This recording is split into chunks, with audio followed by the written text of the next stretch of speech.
નમસ્કાર, YNN ન્યૂઝમાં આપનું સ્વાગત છે। સમાચારમાં વાત કરીએ તો વડોદરા જિલ્લાના શિનોરમાં 5 વર્ષની બાળકીની હત્યાના આરોપીએ પોલીસ કસ્ટડી દરમિયાન ભાગવાનો પ્રયાસ કર્યો હતો।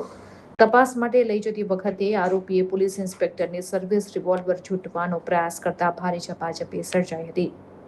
ઝપાઝપી દરમિયાન અચાનક ગોળી છૂટતા એક ગોળી પોલીસ વાહનના કાચમાંથી પસાર થઈ, જ્યારે બીજી ગોળી આરોપીના પગમાં વાગી હતી। ઇજાગ્રસ્ત આરોપીને સારવાર માટે હોસ્પિટલમાં ખસેડવામાં આવ્યો છે, જ્યારે સમગ્ર હોસ્પિટલને હાલ પોલીસ છાવણીમાં ફેરવી દેવામાં આવ્યો છે। આ મામલે જિલ્લા પોલીસના ઉચ્ચ અધિકારીઓ સ્થળ ઉપર પહોંચી ગયા હતા અને વધુ તપાસ હાથ ધરી છે। રિપોર્ટર રાહુલ રાજપૂત।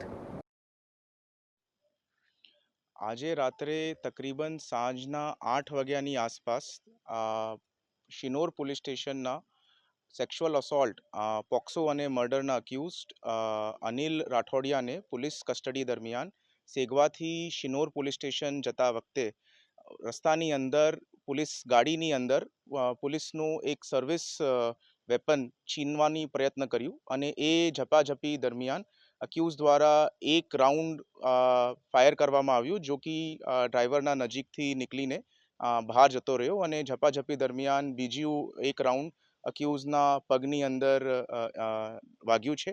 તાત્કાલિક પોલીસ દ્વારા 108ને જાણ કરવામાં આવી છે અને એમને હોસ્પિટલ લાવીને સારવાર આપવામાં આવી છે। ગોળી જ અક્યુઝના પગમાંથી લાગીને બહાર નીકળી રહી છે અને અક્યુઝની કન્ડિશન હાલ સ્ટેબલમાં છે અને હાલ પોલીસે આપની લીગલ કાર્યવાહીની તજવીજ ચાલુ કરી છે। Subscribe now and press the bell icon.